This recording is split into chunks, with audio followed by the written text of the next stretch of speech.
I should have realized something was amiss the moment I spotted that convoy of golf carts tearing across my back pasture at exactly 7:42 in the morning. 4 HOA board members, all decked out in those absurd matching windbreakers emblazoned with Rigorous Heights HOA across the back, were speeding toward their clubhouse, treating my private property like their own personal expressway. That's when they encountered the little surprise I'd prepared for them. A long row of commercial-grade tire deflation strips lay stretched across their unauthorized shortcut. The lead cart struck them first, and the sound was pure music to my ears. 2 tires burst instantly with a loud, sharp hiss that carried across the meadow. The second cart attempted to swerve, but still clipped the edge of the strips. By the time the third cart slammed on its brakes and managed to stop, it was already too late for the one behind it. 4 carts, 12 tires total, and one furious HOA president who was finally about to discover that her reign of terror over the neighborhood had come to an end. My name is Jake Morrison. And 3 years ago, I made what I believed was the wisest decision of my life. I purchased 5 acres of stunning Colorado land just beyond the reach of the Rigorous Heights, HOA's jurisdiction. The property included a modest ranch-style house, a small barn, and most importantly freedom from the oppression of homeowners associations, or so I assumed. My land bordered the rear edge of their exclusive gated community, and my graveled driveway linked to the main county road in a manner that apparently made it a tempting shortcut to their clubhouse. The HOA president, a woman named Diane Hartwell, appeared to take my mere existence as a personal affront. She had that impeccably styled blonde hair that never shifted, even in a stiff breeze, and she wore pearls just to fetch her mail. From the very first day, she made it plain that she viewed my property as an unsightly blight dragging down their home values. It began with passive-aggressive letters complaining that my natural meadow was an unkempt disaster attracting pests. I disregarded them, since she held no authority over my land. Next came grievances about non-existent livestock supposedly causing noise pollution. I didn't own any animals at that point, yet the mere prospect that I might acquire some someday was apparently keeping her awake at night. She even sent me an official notice on HOA letterhead proclaiming that my property fell under their architectural review committee simply because it was visible from their community. My attorney got a solid chuckle out of that one, but Diane wasn't the sort to back down easily. She began circulating rumors that I intended to start a commercial pig farm. She rallied protests at town council meetings, insisting my land use was ruining their quality of life. She even attempted to persuade the county to rezone my property as residential only, which would have barred me from keeping any farm animals whatsoever. When all those efforts failed, she moved to more direct measures. One morning, I awoke to discover that someone had erected a chain link gate across my driveway overnight, not at the property boundary, but 20 feet onto my land. A brand new lock held it closed, and a laminated sign proclaimed it the property of the Rigorous Heights HOA. The sign claimed the gate was installed for security reasons to block unauthorized entry into their community.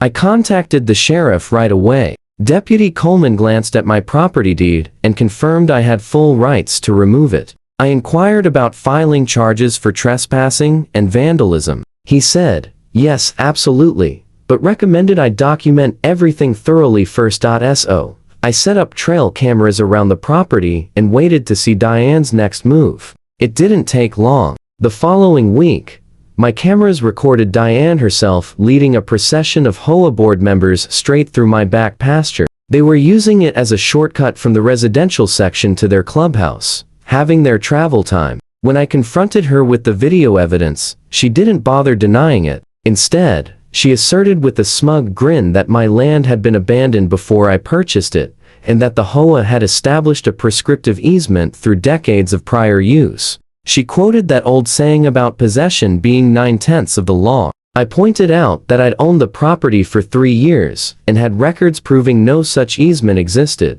She laughed dismissively and told me I couldn't possibly afford the legal costs to challenge the HOA in court. That was her gravest error. Diane went ahead and submitted an official complaint to the county, alleging I was deliberately obstructing access to a public thoroughfare. She insisted my driveway was in fact a community access road used by locals for decades, and demanded the county compel me to eliminate any obstacles and maintain the path for public use. What she hadn't anticipated was that I'd already researched the matter thoroughly. The county clerk, a kind fellow named Bob Hutchinson, retrieved the original property records dating back to 1952. Not only was there no public easement, but the documents explicitly stated that the access road was private property with no shared usage rights. Bob actually burst out laughing while reading Diane's filing. He told me that in his 30 years on the job, he'd never encountered anyone submitting such an obviously false claim with that level of arrogance.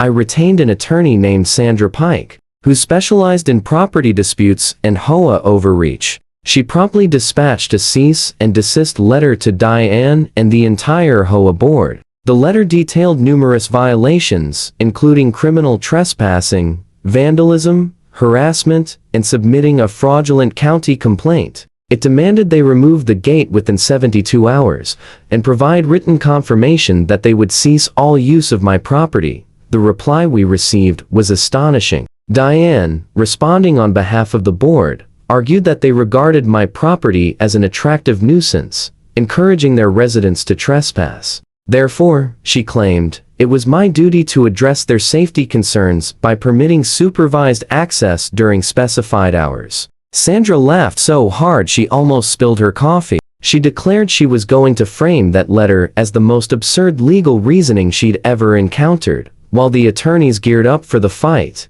I chose to handle things myself strictly within legal limits. Colorado law is quite explicit about a property owner's rights to defend their land against trespassers. After consulting both my attorney and the sheriff's department, I purchased some commercial-grade tire deflation devices. These weren't the flimsy spike strips from action films. These were professional-grade systems employed by government installations and high-security facilities. I also added motion-activated cameras, no trespassing signs every 20 feet, and vivid orange warning signs declaring that unauthorized vehicles would suffer tire damage. The signs were impossible to ignore, with letters 6 inches tall. I had even applied reflective tape to ensure they remained visible after dark. The morning of what I now refer to as the Great Deflation unfolded like a scene from a slapstick comedy. I was enjoying my coffee on the front porch when I heard the unmistakable whine of golf cart motors approaching from the rear of my property. The HOA was holding its monthly board meeting, and as predictable as ever, they opted for their unlawful shortcut across my land. I monitored the live feed on my phone as the convoy neared the deflation strips. The lead cart, piloted by Diane herself, didn't slow down at all. She was too engrossed in a phone conversation to register the prominent warning signs. The devices performed flawlessly. Her front tires deflated immediately with a piercing hiss. The cart jerked to a halt, forcing the following one to veer sharply and graze the edge of the strips. In under 30 seconds, all 4 golf carts were immobilized on my property, sporting a total of 12 flat tires. The ensuing pandemonium provided endless amusement. Diane leaped from her cart, shrieking accusations of terrorism and assault. One board member attempted to yank up the strips and sliced his hand on the jagged points. Another dialed 911, hysterically reporting that they were under attack. When Deputy Coleman arrived,